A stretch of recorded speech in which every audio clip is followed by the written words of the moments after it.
Hello my dear friends, जैसा कि आप लोग को पता है कि पिछले जब ऑफलाइन क्लास हम लोग कर रहे थे उस समय मैं सॉल्यूशन एंड कॉलिगेटिव प्रॉपर्टी का कंसंट्रेशन तक आप लोगों को पढ़ा चुका था। पुनः सारे नोट्स को मैं इंग्लिश और हिंदी में व्हाट्सएप के माध्यम से आप लोगों को भेज चुका हूँ। सेकेंड चैप्टर के सॉल्यूशन एंड कॉलिगेटिव प्रॉपर्टी के सारे नोट्स को व्हाट्सएप के माध्यम से सभी स्टूडेंट्स के पास भेज चुका हूँ। और जैसा कि मैंने वादा किया था कि मैं अपने लाइव वीडियो को जो लेक्चर होगा उसको समझा करके मैं यूट्यूब पे अपलोड करूँगा आप लोगों के सहूलियत के लिए। परंतु ऐसे भी कोई स्टूडेंट अगर मेरे हों जिनके पास मेरा नोट्स नहीं पहुंचा हो तो वो मुझे मेरे व्हाट्सएप नंबर पे मैसेज करेंगे, मैं उन्हें नोट्स भेज दूंगा। मेरा नंबर नोट कर सकते हैं आप लोग 9473162349। अब आज की वीडियो में मैं आपको सॉल्यूशन एंड कॉलिगेटिव प्रॉपर्टी के टॉपिक्स को क्लियर करने की कोशिश करूँगा, समझाऊँगा। हाँ, ये हो सकता है कि ऑफलाइन वीडियो और ऑनलाइन वीडियो में थोड़ा फ़र्क पड़ता है। कुछ स्टूडेंट्स को ऑनलाइन वीडियो समझ में आ भी सकता है और कुछ को नहीं भी आ सकता है। ऐसे स्टूडेंट्स जिनको किसी टॉपिक पर डाउट हो वो मुझे व्हाट्सएप के माध्यम से उन टॉपिक्स या उन क्वेश्चंस को मैसेज कर देंगे, जिसको मैं डाउट क्लास का अलग से वीडियो बना करके अपलोड कर सकता हूँ। और साथ ही साथ आप लोगों से उम्मीद है कि आप इस वीडियो को अच्छी तरह से देखेंगे और समझने की कोशिश करेंगे। तो इसके बाद से मैं अपना वीडियो जो लेक्चर का वीडियो है वो केवल आपको बोर्ड पे दिखाई देगा। आप लोग उसको केवल समझें, जितनी बार हो सके देखें, समझने की कोशिश करें। अगर कहीं भी दिक्कत हो तो मुझे कॉल कर सकते हैं, व्हाट्सएप से अपनी समस्या को रख सकते हैं। जिस समस्या का समाधान मैं अगले वीडियो में करूँगा। धन्यवाद। तो अगला वीडियो लेक्चर का शुरू होता है।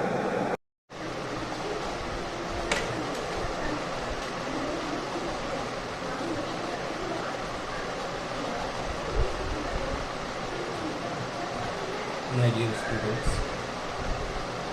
पिछले क्लास में जब मैं ऑफलाइन क्लास में आपको पढ़ा रहा था तो मैंने सॉल्यूशन एंड कॉलिगेटिव प्रॉपर्टी के बारे में आपको पढ़ा दिया। हालांकि सॉल्यूशन क्या होता है यानी विलियन क्या होता है और ये कितने प्रकार का होता है,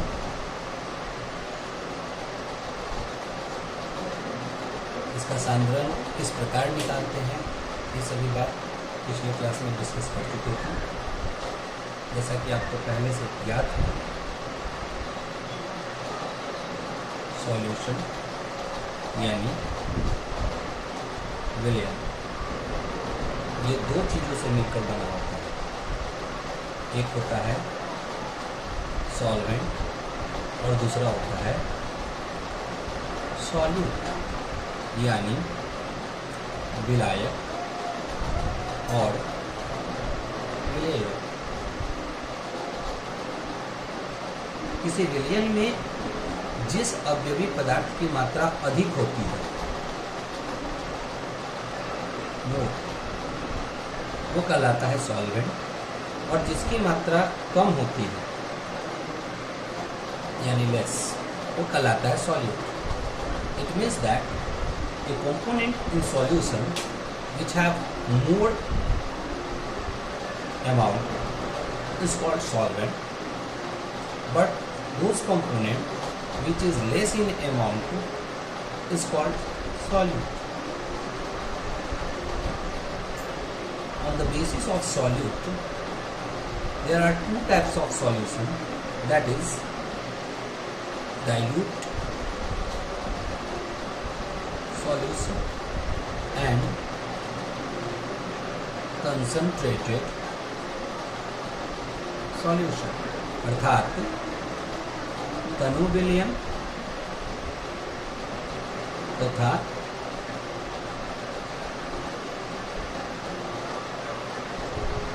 सांद्र विलयन। अर्थात विलयन दो प्रकार का होता है, एक होता है तनु और एक होता है सांद्र। वह विलयन जिसमें विलेय की मात्रा, इट मीन्स सॉल्यूट, जिसमें सॉल्यूट की मात्रा कम होगी, काफ़ी कम, उसको हम लोग डाइल्यूट सॉल्यूशन कहते हैं। और एक ऐसा सॉल्यूशन जिसमें इन रिस्पेक्ट सॉल्यूट की मात्रा अधिक होती है, वो हमारा कॉन्सेंट्रेटेड सॉल्यूशन कहलाता है। अब एक सॉल्यूशन का कॉन्सेंट्रेशन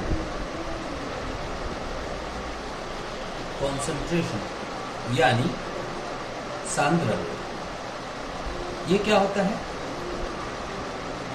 कि the amount of solute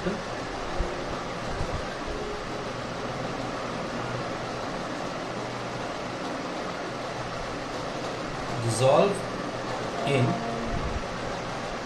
solution is represented by a term which is called concentration। अर्थात किसी विलयन में विलेय की मात्रा को जिस पद के द्वारा व्यक्त किया जाता है उसे हम लोग सांद्रण कहते हैं, दैट इज कॉन्सेंट्रेशन। कि किसी सॉल्यूशन में सॉल्यूट कम है, ज़्यादा है, ये कैसे पता चलेगा? इसको एक टर्म से निकालते हैं, एक पद से निकालते हैं, जिसको हम लोग कॉन्सेंट्रेशन यानी सांद्रण कहते हैं। ये सभी बात पिछले क्लास में, ऑफलाइन क्लास में हम लोग पढ़ चुके हैं। हम आप लोगों को ये भी पढ़ा चुके हैं कि ये कॉन्सेंट्रेशन यानी सॉल्यूशन का कॉन्सेंट्रेशन कई पदों में निकाला जा सकता है, जिसका केवल अभी मैं नाम आपको बता रहा हूँ रिमेम्बर कराने के लिए, याद कराने के लिए। बाकी पिछली क्लास में मैं आप लोगों को पहले भी पढ़ा चुका हूँ कि कोई सॉल्यूशन का सांद्रण कितना है, कोई सॉल्यूशन का कॉन्सेंट्रेशन कितना है, how much the solution is concentrated. इसको हम लोग कई टर्म्स में निकालते हैं। याद कीजिए, हम आपको पढ़ाए थे परसेंटेज में निकालते हैं, परसेंट में निकालते हैं। दूसरा नॉर्मलिटी, मोलरिटी,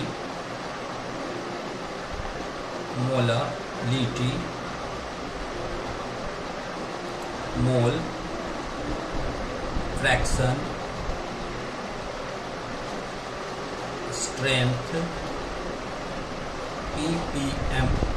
इन सारे यूनिट्स में, इन सारे टर्म्स में हम किसी सॉल्यूशन के कॉन्सेंट्रेशन को निकालते हैं। यानी कीजिए, आप लोग को बताए थे प्रतिशत में, सामान्यता में, मोलरता,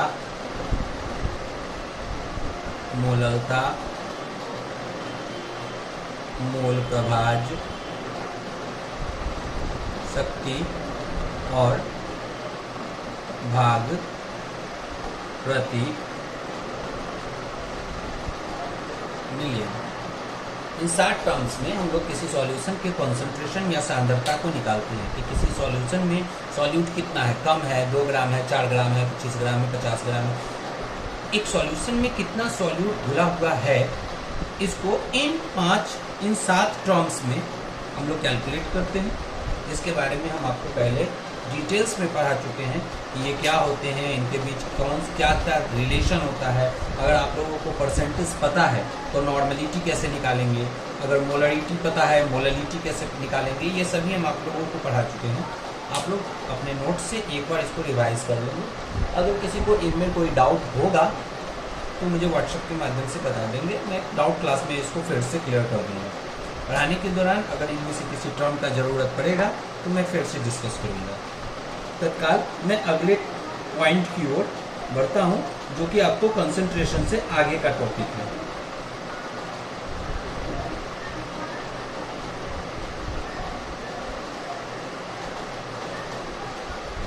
कंसंट्रेशन जब आप निकालना सीख जाते हैं तो आप लोगों को जानना चाहिए सॉल्युबिलिटी के बारे में, यानी विलेयता।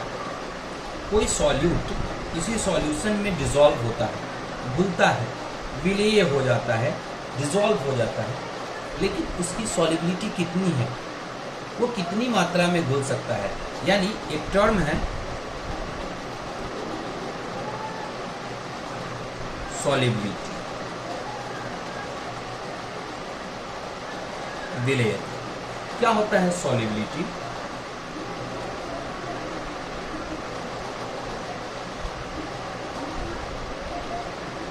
The amount of solute dissolve in 100 gram of solvent is called solubility। अर्थात किसी विलायक के प्रति 100 ग्राम में घुले विलेय की मात्रा आप लिख सकते हैं ग्राम में को विलेयता कहते हैं। यानी 100 ग्राम पानी में अगर 2 ग्राम चीनी घुला है यानी चीनी का विलेयता 2 ग्राम 2% है। अगर 100 ग्राम पानी में अगर 5 ग्राम नमक घुल जाता है यानी नमक की विलेयता यानी सॉल्युबिलिटी 5% है।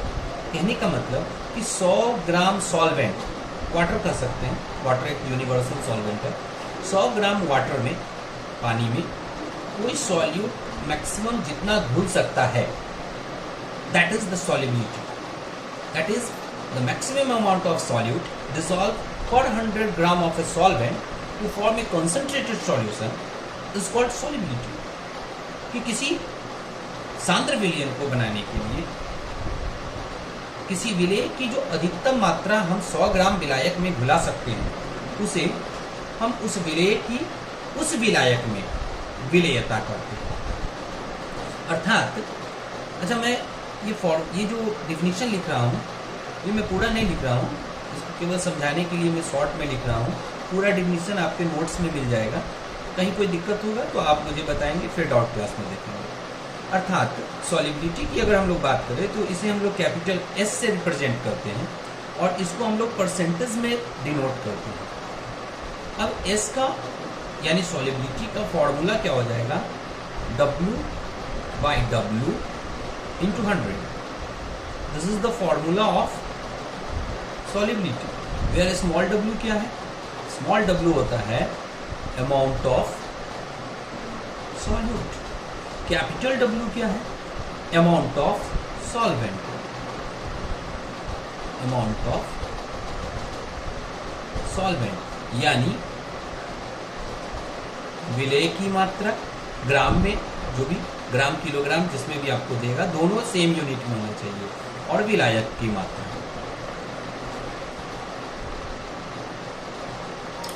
इस टर्म को हम लोग सॉल्युबिलिटी कहते हैं।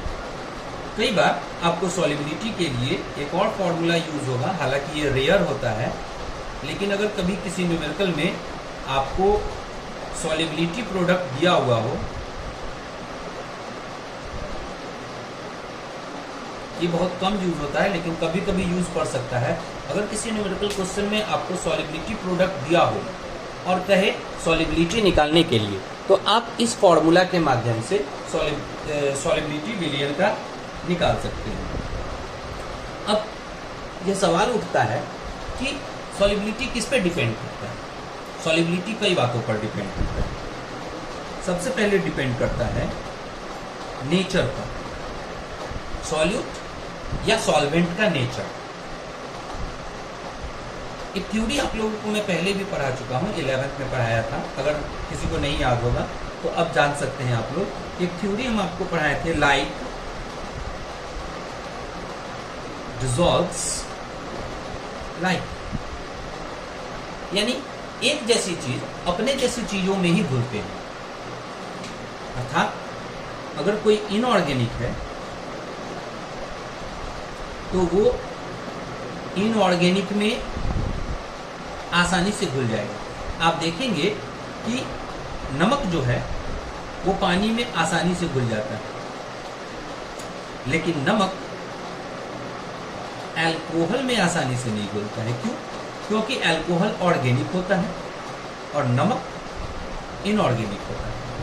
तो इनऑर्गेनिक में घुल सकता है लेकिन इनऑर्गेनिक ऑर्गेनिक में आसानी से नहीं घुल सकता है। इसका मतलब लाइक डिसॉल्व्स लाइक, एक जैसी चीज अपने जैसी चीज में ही घुलता है। हर पदार्थ में नहीं घुल सकता है। अर्थात किसी विलेय का किसी विलायक में घुलने के गुण उसकी विलेयता को प्रभावित कर सकता है। कुछ विलेय किसी खास विलायक में घुल सकते हैं, कुछ विलेय किसी खास विलायक में नहीं भी घुल सकते हैं। इसे हम कह सकते हैं कि किसी सॉल्यूट का जो सॉल्युबिलिटी है वो उस सॉल्यूट और उस सॉल्वेंट के नेचर पे डिपेंड करता है। It means that the solubility of A solute, the solubility of a solute depends on their nature. Is that clear? अब हम लोग बात करते हैं दूसरी बात की कि सॉल्युबिलिटी और किस चीज पे डिपेंड करता है।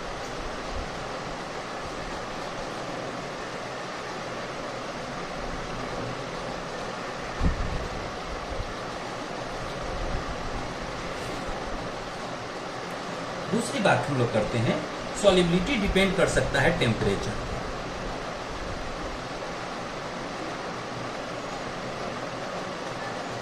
मोस्ट प्रोबेबली ज्यादातर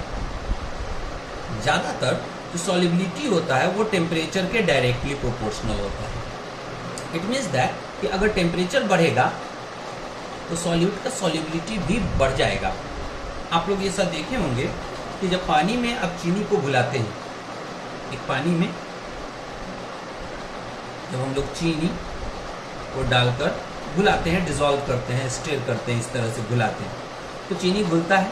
घुलते घुलते एक ऐसी स्थिति आती है मैक्सिमम जब चीनी घुलना बंद हो जाता है। अगर मान लेते हैं कि 1 लीटर पानी में मैक्सिमम 100 ग्राम चीनी घुल गया, लेट अस कंसीडर, और अब चीनी घुलना बंद हो गया। इट मीन्स कि चीनी का जो सॉल्युबिलिटी हुआ वो हो गया 100 ग्राम पर लीटर।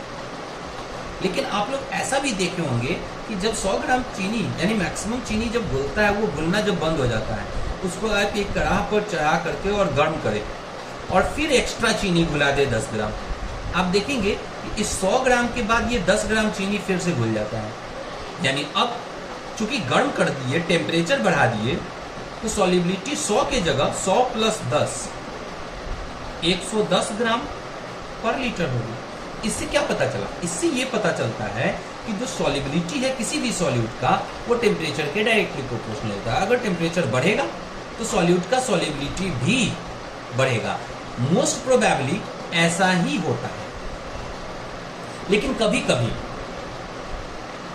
ऐसा रेयर होता है, कभी कभी होता है। और ऐसा यानी सॉल्युबिलिटी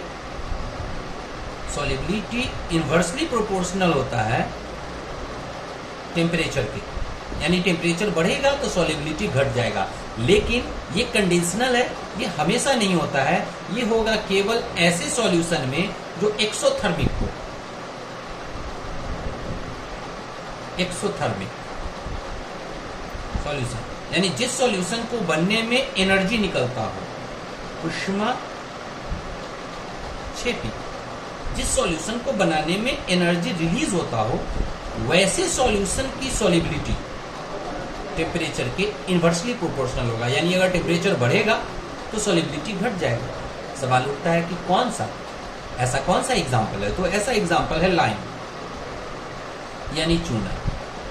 आप लोग जब चूने को पानी में घुलाते हैं तो देखते हैं कि पानी खदकने लगा, यानी उससे एनर्जी निकल रहा है। इसका मतलब कि अगर आप चूने को गर्म पानी में घुला दें तो चूना नहीं घुलेगा, और अगर घुलेगा तो कम घुलेगा। इसका ये मतलब है कि मोस्ट प्रोबेबली ज्यादातर सॉल्युबिलिटी टेम्परेचर के डायरेक्टली प्रोपोर्शनल होता है, लेकिन कभी कभी जब ऊष्माक्षेपी प्रक्रिया हो रही हो विलयन को बनाने में, तो सॉल्युबिलिटी यानी विलेयता ताप के व्युत्क्रमानुपाती होता है। ताप बढ़ने पर विलेयता घटने लगता है। लेकिन यह कभी कभी होता है खास तौर पर ऊष्माक्षेपी विलयन बनने के कंडीशन में। It means that the solubility is directly proportional to temperature. As the temperature rises, solubility also rises, But in certain conditions, in the condition of exothermic process for preparation of solution, like lime dissolves in water, the solubility is inversely proportional to temperature.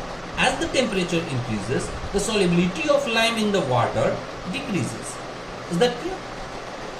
इसका मतलब एक बार मैं फिर से बोल रहा हूँ, अर्थात किसी विलेय की विलेयता ताप के सीधा समानुपाती होता है। ताप बढ़ता है तो विलेयता भी बढ़ता जाता है, परंतु कुछ खास परिस्थितियों में जब विलयन को बनाने में ऊर्जा निष्कर्षित होती है, ऊर्जा निकलता है, पानी गर्म हो जाता है, अर्थात एक ऊष्माक्षेपी अभिक्रिया के दौरान, जैसे जब चूने को पानी में घुलाते हैं तो पानी खदकने लगता है, अर्थात ऊर्जा निकल रही है। ऐसी अभिक्रिया में अगर हम इसको गर्म करें तो चूने की विलेयता घट जाएगी, अर्थात ताप बढ़ाने पर विलेय की विलेयता घटने लगती है, लेकिन ये काफी रेयर कंडीशन होता है। अब हम लोग बात करते हैं तीसरे टॉपिक की।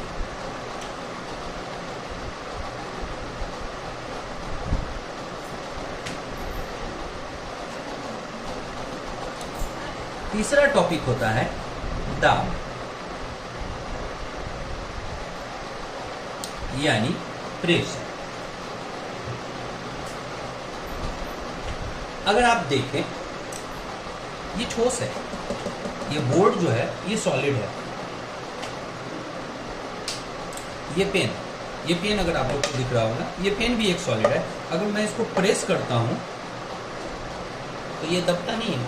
अगर मैं इसको प्रेस करूं तो प्रेशर का कोई फर्क नहीं पड़ता है, यानी एक सॉलिड सब्सटेंस पर प्रेशर का कोई फर्क नहीं पड़ता है। There is no effect of pressure on a solid solute because the solids are non-compressible.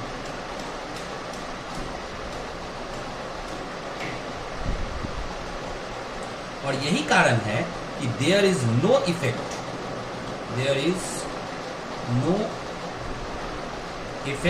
of pressure on solubility of a solid solute। अर्थात अधिकांशतः जो ठोस विलेय होते हैं उन पर, उनके विलेयता पर दाब का कोई प्रभाव नहीं पड़ता। ठोस विलेय की विलेयता पर दाब का कोई प्रभाव नहीं पड़ता है। उम्मीद करते हैं कि इतने बात आप लोगों को समझ में आ गया होगा। अब जब आप नोट्स देखेंगे तो नोट्स में इस टॉपिक के बाद आपको एक टॉपिक मिलेगा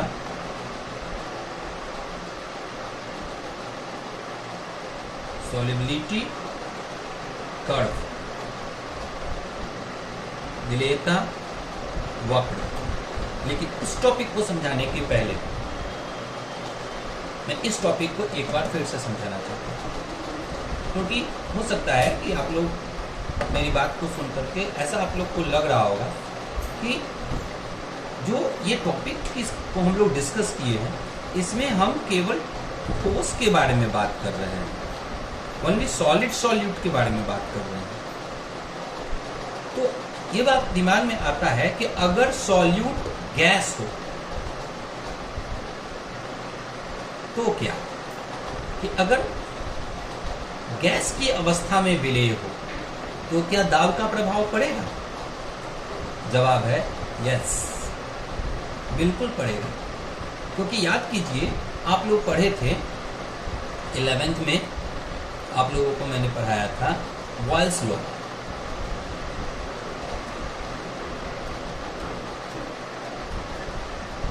बॉयल्स लॉ जिसमें मैंने पढ़ाया था कि V is inversely proportional to pressure for gas,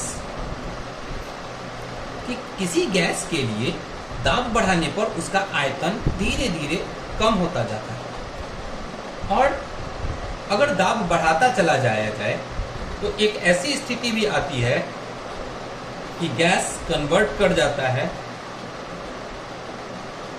liquid में। कब? अगर प्रेशर यानी दाब लगाया जाए तो।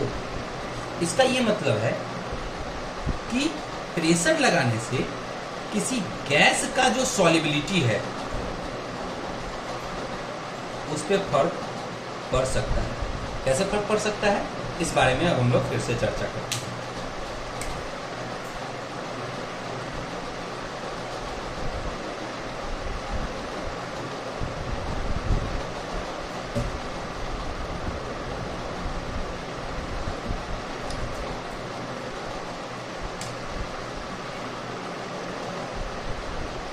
अब हम लोग बात करते हैं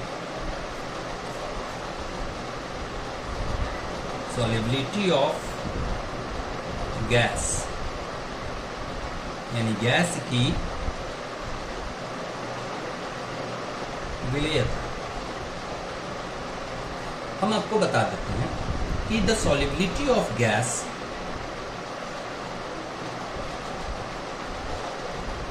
is directly proportional to the applied pressure। अर्थात जैसे जैसे प्रेशर बढ़ेगा गैस का सॉल्युबिलिटी भी बढ़ता जाएगा। इस बात के बारे में बताया था मिस्टर हेनरी ने, इसलिए इसको हम लोग हेनरीज लॉ भी जानते हैं। अगर आपसे कोई पूछे कि what do you mean by Henry's law, तो आप ये कह सकते हैं कि mister Henry was proposed that the solubility of gas is directly proportional to the applied pressure and it is known as Henry's law. अर्थात हेनरी साहब ने यह बताया कि किसी गैस की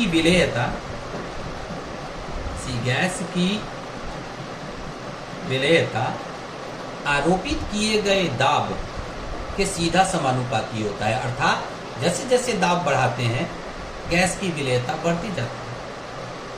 हो सकता है कि आप कहेंगे कि हमको ये बात समझ में आ नहीं रहा है। इस बात को समझने के लिए आप देखेंगे कि अगर एक पानी में एक पाइप के द्वारा अगर आप कार्बन डाइऑक्साइड को फ्लो करें, कार्बन डाइऑक्साइड डिसॉल्व नहीं होता और बुलबुला के रूप में बाहर निकल आता है। लेकिन अगर आप एक क्लोज कंटेनर में वाटर को भर दीजिए और एक पाइप के द्वारा कार्बन डाइऑक्साइड को फ्लो कीजिए ऑन हाई प्रेशर,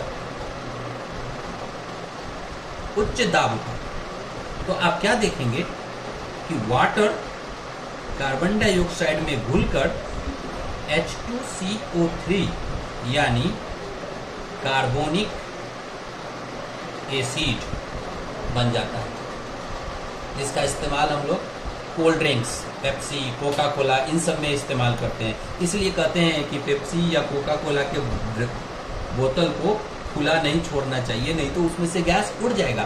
क्यों गैस उड़ जाएगा? क्योंकि इस गैस को इस वाटर में ऑन प्रेशर हम लोग डिसॉल्व किए हुए हैं। जैसे ही आप बोतल खोलेंगे प्रेशर घट जाएगा और ये जो गैस आप डिसॉल्व किए वो वापस कम होने लगेगा। अर्थात प्रेशर बढ़ाने से गैस का सॉल्युबिलिटी वाटर में बढ़ जाता है, लेकिन अगर प्रेशर घट जाएगा तो सॉल्युबिलिटी घट जाएगा और घुला हुआ जो गैस है वो उस सॉल्यूशन से वापस बाहर निकल जाएगा। तो that is solubility of gas in a solvent. एक बार फिर से बता रहा हूं, mister Henry was proposed that the solubility of a gas in a solvent is directly proportional to applied pressure. It is known as Henry's law. It means that as we increase pressure on a gas, it dissolves in suitable solvent। अर्थात Henry साहब ने यह बताया कि किसी gas की किसी खास विलायक में विलेयता आरोपित किए गए दाब के सीधा समानुपाती होता है। इसे हेनरी का नियम कहते हैं। अर्थात जैसे जैसे दाब बढ़ाया जाएगा, उच्च दाब पर कोई गैस किसी द्रव में, पानी में आसानी से घुल जाता है, यानी उसकी विलेयता बढ़ जाती है। परंतु जैसे ही दाब घटता है, गैस की विलेयता कम हो जाती है, जिसके कारण गैस उस पानी में से बाहर निकल जाता है। उम्मीद करते हैं कि ये टॉपिक आपको समझ में आया होगा। लेकिन सॉलिबिलिटी ऑफ गैस मैंने आपको समझाया, इसमें मैंने आपको हेनरी का लॉ भी बताया। लेकिन हेनरी के लॉ को एक बार फिर से मैं आपको समझा रहा हूँ डिटेल्स में, कि अगर सिर्फ हेनरी के लॉ के बारे में बात करें कि हेनरी ने क्या बताया, तो उसमें हेनरी के लॉ को डिटेल्स में हम लोग क्या समझेंगे, कैसे समझेंगे कि हेनरी का नियम क्या है। एक बार फिर से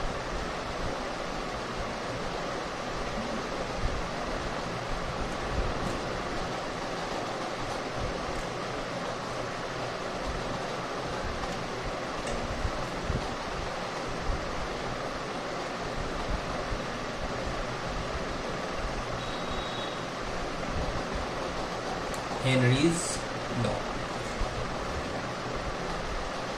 हेनरी का नियम। एक बात तो यही होगा, गैस की विलेयता डायरेक्टली प्रोपोर्शनल। सबसे पहले हेनरी का नियम यही है कि किसी गैस की विलेयता आरोपित किए गए दाब के सीधा समानुपाती होता है। अर्थात जैसे जैसे दाब बढ़ाया जाएगा, गैस की विलेयता भी बढ़ती जाएगी। लेकिन ये बात आप लोगों को खास रूप से ध्यान रखना पड़ेगा कि हेनरी ने यह जो नियम दिया, इसमें उन्होंने सॉल्युबिलिटी को M यानी M या W भी बोल सकते हैं, M ये ठीक रहेगा, M यानी अमाउंट ऑफ सॉल्यूट के टर्म में दिखाया, यानी विलेय की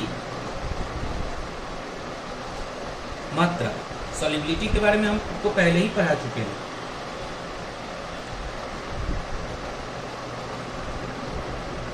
विलेयता, ये मैंने क्या बताया था कि अमाउंट ऑफ सॉल्यूट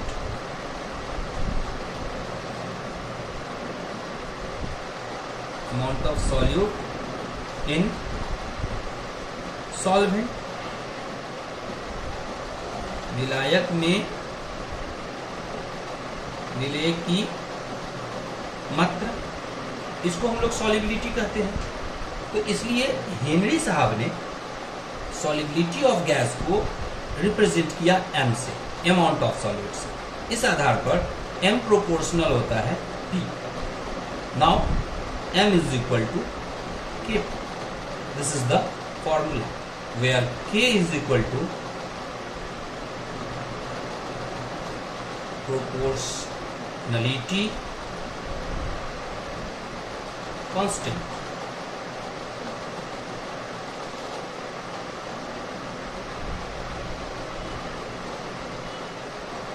उम्मीद करते हैं कि हेनरी का ये नियम आपको समझ में आया होगा। लेकिन हेनरी के नियम को हम लोग और भी डिस्कस करते हैं। जब आप मेरे नोट्स को पढ़ेंगे, आपको एक एरो में मैंने लिखा रखा है कि व्हेन ए मिक्सचर ऑफ 2 और मोर देन 2, फिर से समझ लीजिए, व्हेन ए मिक्सचर ऑफ 2 और more than 2 non reacting gases brought in contact with solvent, each constituent gas dissolves in a proportion to its own partial pressure. इस बात को समझना बहुत जरूरी है। यानी हेनरी के नियम को ही दूसरे रूप में, एक तो ये रूप हो गया हेनरी का नियम, और फिर समझ लीजिए हेनरी के नियम को एक इस रूप में कह सकते हैं, that is solubility of gas is directly proportional to pressure. It means solubility को M से रिप्रेजेंट कर रहे हैं, यहाँ पर अमाउंट ऑफ सॉल्यूट के रूप में सॉल्युबिलिटी को रिप्रेजेंट कर रहे हैं, तो M directly proportional P, proportional हटा तो एक कांस्टेंट आ गया, M is equal to Kp। This is the Henry's law, इसे ही हेनरी का नियम कहते हैं। लेकिन हेनरी के नियम को एक रूप में और हम लोग व्याख्या कर सकते हैं।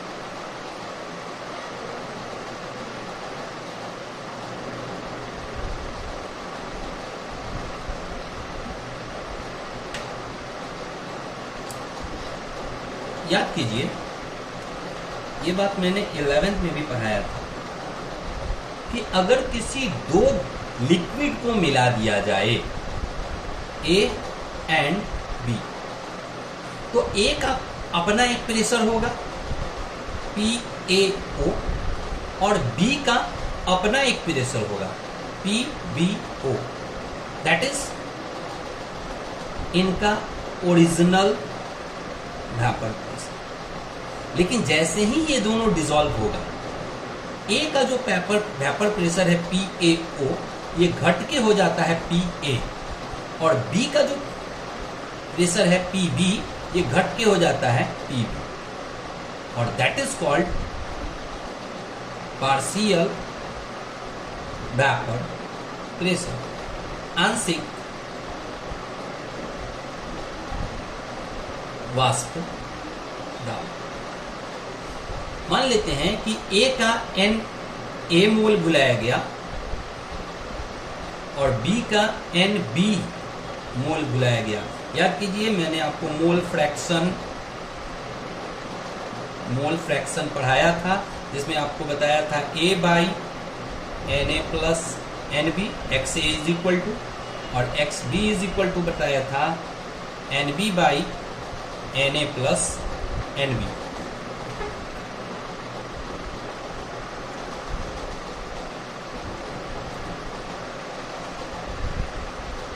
हेनरी के नियम में यह बताया गया कि solubility is directly proportional to P। ये बात अभी हम लोग पढ़ चुके हैं। हेनरी का क्या नियम था कि किसी भी विलेय की जो विलेयता है वो लगाए गए दाब के सीधा समानुपाती होता है। The solubility of gas is directly proportional to the applied pressure. लेकिन हेनरी साहब ने अब यहाँ पे एक नई बात को बताया कि अगर दो लिक्विड को मिला दिया जाता है, दो लिक्विड को, तो A का जो सॉल्युबिलिटी होगा, द सॉल्युबिलिटी ऑफ A,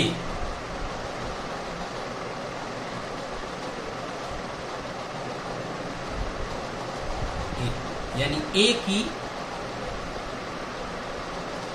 विलेयता, ये इस दोनों पर डिपेंड नहीं करेगा, ये डिपेंड करेगा सिर्फ Pa पर। And solubility of B directly proportional होगा Pb के। यानी अगर किसी दो लिक्विड को मिला दिया जाए तो दोनों का जो सॉल्युबिलिटी है वो उसके अपने अपने प्रेशर के डायरेक्टली प्रोपोर्शनल होता है। इसके पहले भी हमने यही बताया था कि किसी गैस का जो सॉल्युबिलिटी होता है वो प्रेशर के डायरेक्टली प्रोपोर्शनल होता है। यहाँ पे भी यही बात है, अगर किसी सॉल्यूशन में दो कंपोनेंट को मिक्स किया गया तो हर कंपोनेंट का जो पर्सनल सॉल्युबिलिटी है वो उसके पर्सनल वेपर प्रेशर के डायरेक्टली प्रोपोर्शनल होता है। इसके पहले जब हम आपको बताए थे कि सॉल्युबिलिटी को m के टर्म में रिप्रेजेंट करते हैं, यानी m is equal to Kp।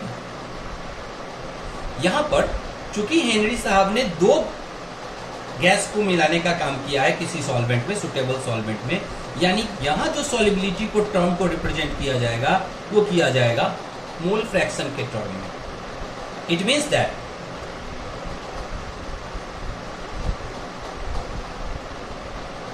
Mole fraction, इसको आप लोग सॉल्युबिलिटी भी कह सकते हैं, इज डायरेक्टली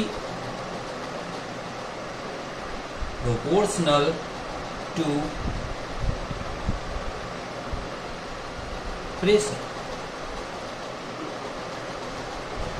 अर्थात यदि दो गैसों को किसी उपयुक्त विलायक में घुलाया जाए तो हर गैस की अपनी विलेयता उनके अपने लगाए गए दाब के सीधा समानुपाती होता है।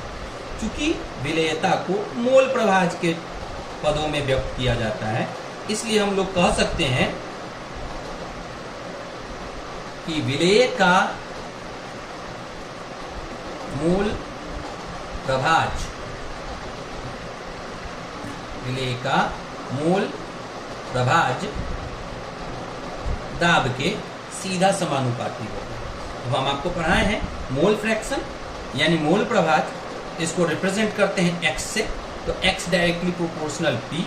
Now x is equal to kp। Now p is equal to x by k।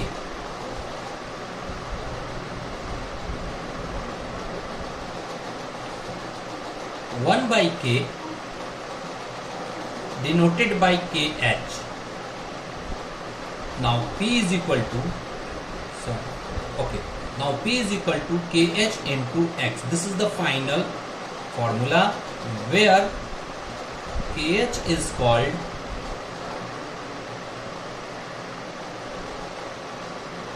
Henry's constant. kh को हेनरी नियतांक कहते हैं।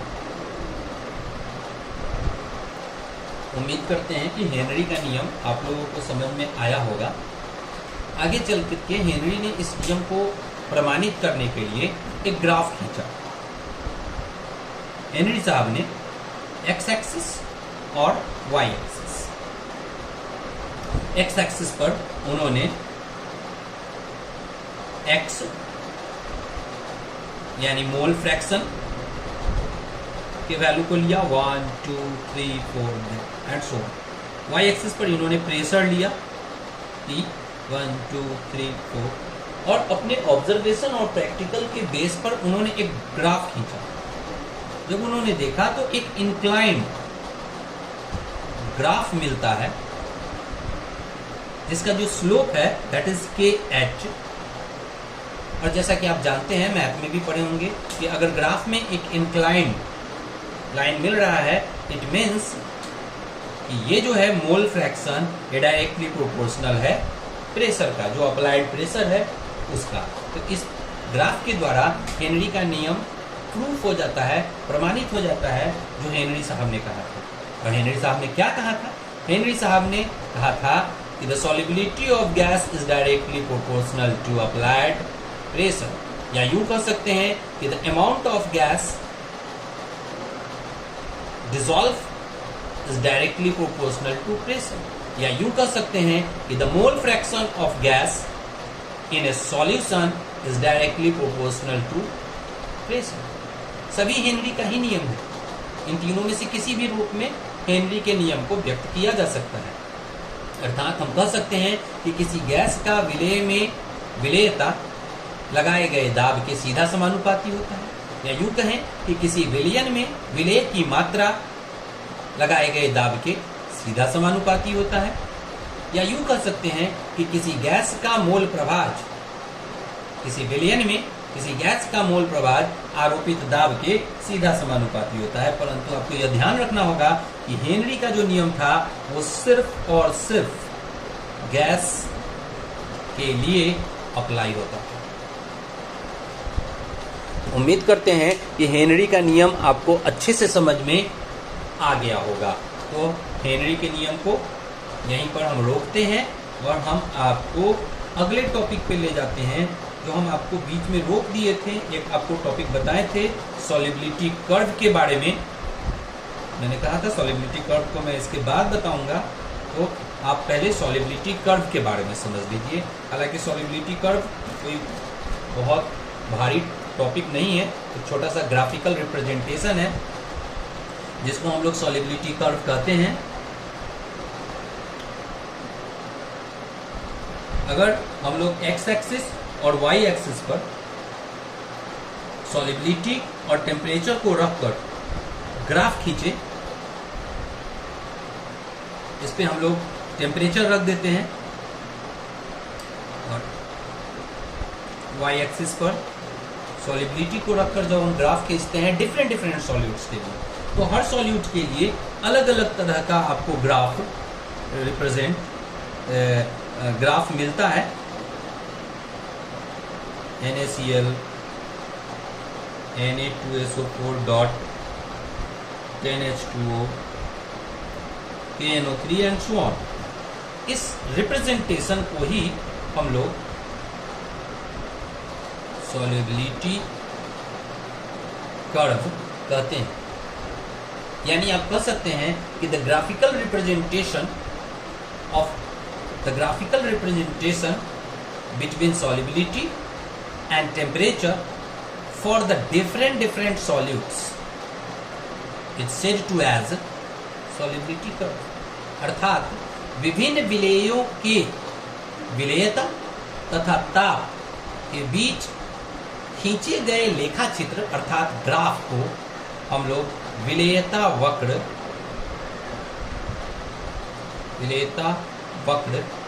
कहते हैं।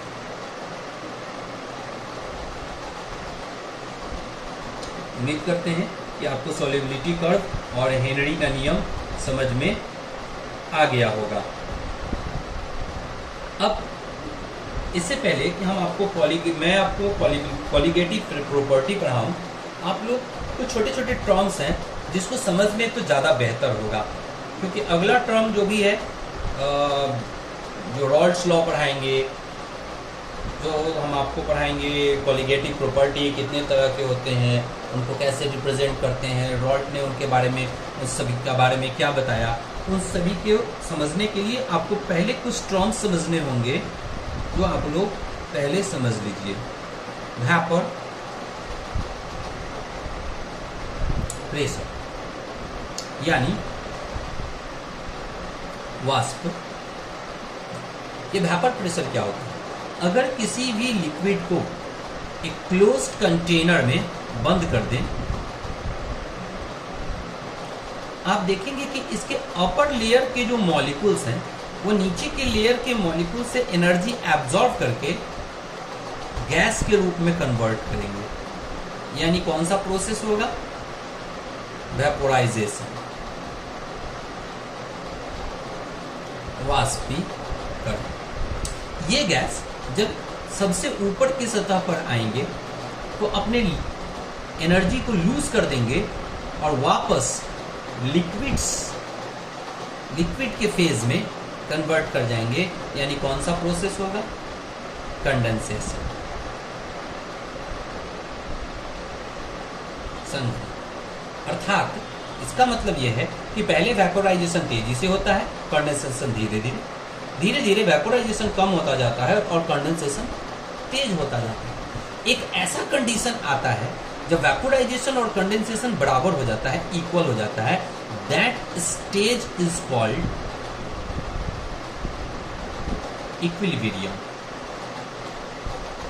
यानी साम्यावस्था। इस कंडीशन में इसमें जो गैस है, इस लिक्विड का जो गैसियस स्टेट है, वो चारों ओर एक प्रेशर लगाता है, सभी ओर से। कंटेनर के वॉल पे लगाता है, इवन लिक्विड के सरफेस पे भी एक प्रेशर एक्सर्ट करता है, and that pressure is called vapour pressure. It means that, अर्थात आप इसके डिफिनीशन को एक बार अच्छे से समझें। क्या होता है कि ए pressure exerted by gaseous state of a liquid on equilibrium on the wall of container and the surface of itself is called vapor pressure। अर्थात साम्यावस्था में किसी द्रव के गैसीय अवस्था के द्वारा पात्र के दीवारों पर तथा इसके सतह पर लगाए गए दाब को वाष्प दाब कहते हैं।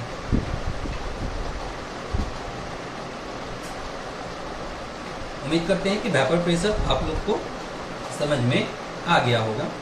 अब बात करते हैं हम लोग पार्शियल वेपर प्रेशर के बारे में। पार्शियल वेपर प्रेशर यानी आंशिक वाष्प दाब। ये पार्शियल वेपर प्रेशर क्या होता है, आंशिक वाष्प दाब क्या होता है, अभी थोड़ी देर पहले हम आपको पार्शियल वेपर प्रेशर के बारे में चर्चा किए थे। आंशिक वाष्प दाब के बारे में पहले भी चर्चा किए हैं कि अगर किसी दो लिक्विड को मिक्स कर दिया जाए, मान लेते हैं ए और बी, कोई दो लिक्विड है,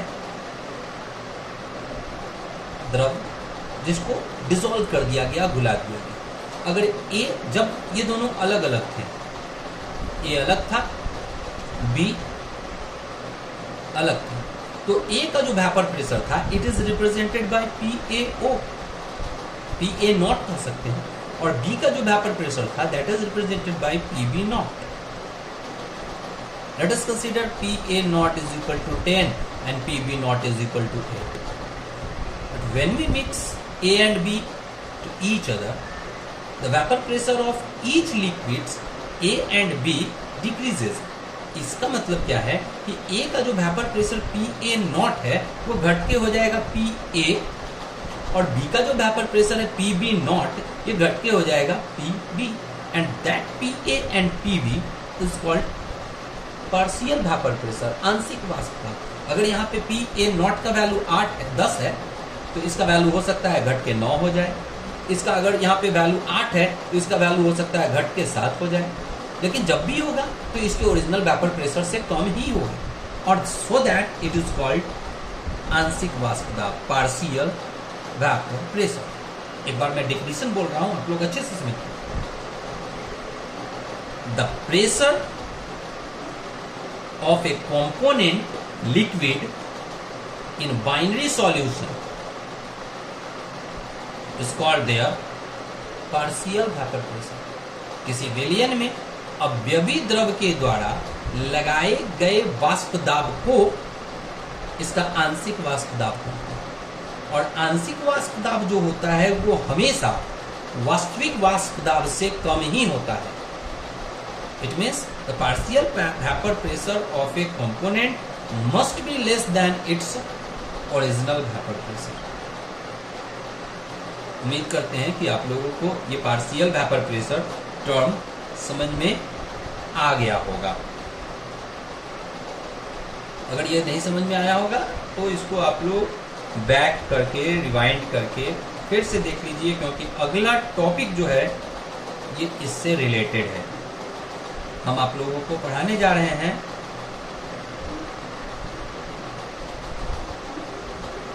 लिक्विड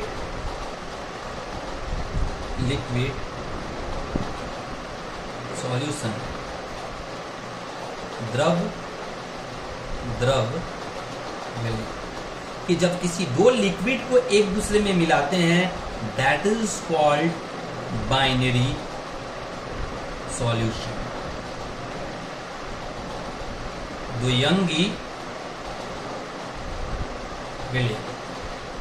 बाइनरी सॉल्यूशन क्या होता है? The solution of two components, the solution of two components is called binary solution। दो पदार्थों के विलयन को द्विअंगी विलयन कहते हैं। मोस्ट प्रोबेबली वो जो दो कंपोनेंट होते हैं वो दोनों लिक्विड्स ही होते हैं, हालांकि लिक्विड्स के अलावा भी कुछ हो सकते हैं, जैसे चीनी में अगर नमक घुलाते हैं वो भी एक बाइनरी सॉल्यूशन है। पानी में अगर नमक घुलाते हैं वो भी एक बाइनरी सॉल्यूशन है।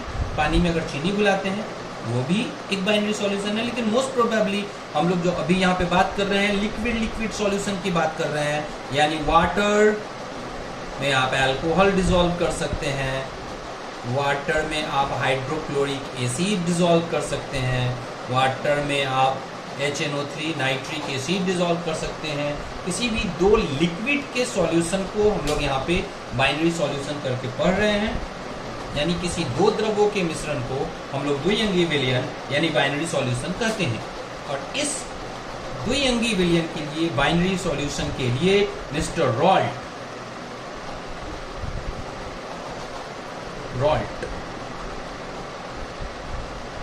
ने एक नियम का प्रतिपादन किया, एक लॉ उन्होंने दिया। उन्होंने क्या बताया ये मैं आपको बताने जा रहा हूं। इट मीन्स रॉल्ट्स लॉ क्या होता है फॉर बाइनरी सॉल्यूशन। ये बात आपको जरा ध्यान रखना है। रॉल्ट ने कई नियम दिया था, लेकिन अगर आपको बोर्ड के एग्जाम में रॉल्ट्स लॉ पूछता है, सिर्फ रॉल्ट्स लॉ, तो आप लोगों को ये समझना है कि आप लोग को बाइनरी सॉल्यूशन के बारे में पूछ रहा है। यानी अब भी हम लोग देखते हैं रॉल्ट साहब ने क्या कहा। रॉल्ट्स law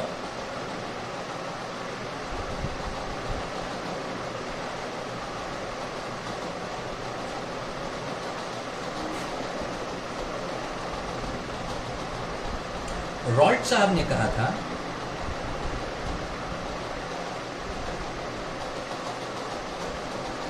the partial vapour pressure of A component in binary solution is equal to product of its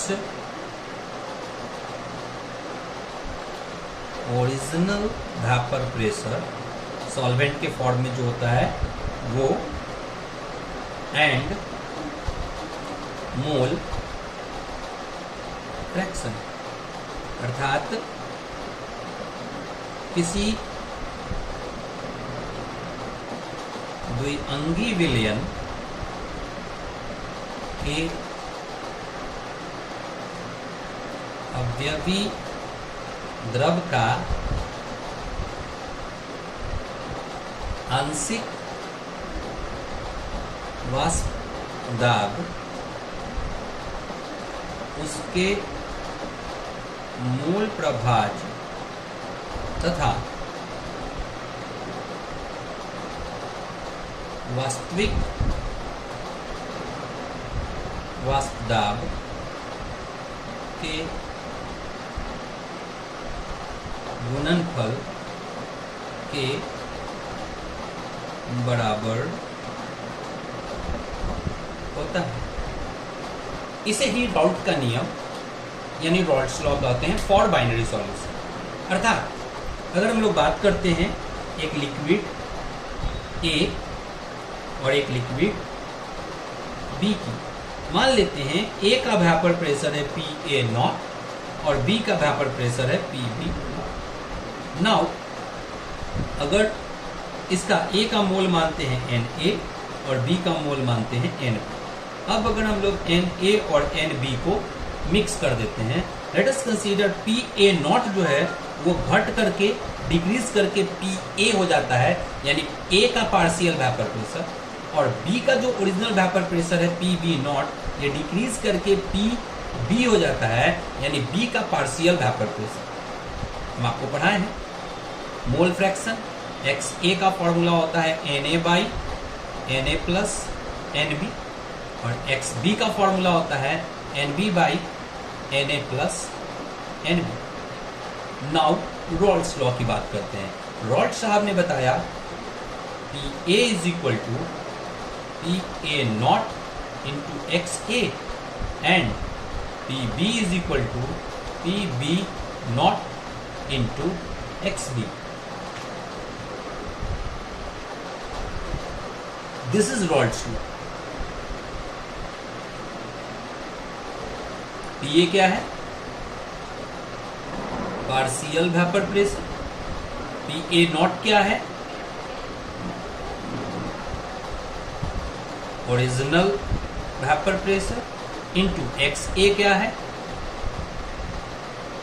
mole fraction. यानी अगर आपको ये समझ में आ रहा है तो आपको ये भी समझ में आ रहा है। अगर आपको डेफिनेशन याद है तो ये आप खुद से लिख सकते हैं, या अगर आप ये कैलकुलेशन समझ रहे हैं तो ये डेफिनेशन आप खुद से लिख सकते हैं। डेफिनेशन बहुत आसान है। Mister Raoult was propose that the partial vapour pressure of a component in binary solution is equal to the product of its original vapour pressure and mole fraction. That is called Raoult's law for binary solution. यानी बहुत आसान definition है। एक बार फिर से समझिए, किसी द्विअंगी विलयन में किसी अवयवी द्रव का आंशिक वाष्प दाब उसके वास्तविक वाष्प दाब तथा मोल प्रभाज के गुणनफल के बराबर होता है। इसे ही रॉल्ट का नियम कहते हैं। उम्मीद करते हैं कि रॉल्ट्स का नियम आप लोगों को समझ में आ गया होगा। रॉल्ट के इस नियम के आधार पर बाइनरी सॉल्यूशन को दो भागों में बांटा गया है। एक बताया गया आइडियल सॉल्यूशन के बारे में और दूसरा बताया गया नॉन आइडियल सॉल्यूशन के बारे में। लेकिन आइडियल सॉल्यूशन क्या होता है और नॉन आइडियल सॉल्यूशन क्या होता है, इसको डिटेल्स में जानने के लिए आप लोग देखिए अगला वीडियो। तो तब तक के लिए न रहे बेकरार, थोड़ी सी प्रतीक्षा थोड़ा समाप्त हुआ। आज तक इंतजार करिए। तब आप लोगों का होमवर्क है कि मैंने आज जितनी भी बातों को समझाया है, आप लोग उसके नोट्स को एक बार अच्छे से पढ़ लें, वीडियो को देख लें, अच्छे से समझ लें, और अगर कोई डाउट हो व्हाट्सएप पे मैसेज करें। मैं उसका डाउट क्लास का अलग से वीडियो बनाऊंगा। तत्काल अगले टॉपिक नेक्स्ट वीडियो में आपको मिलेगा। धन्यवाद।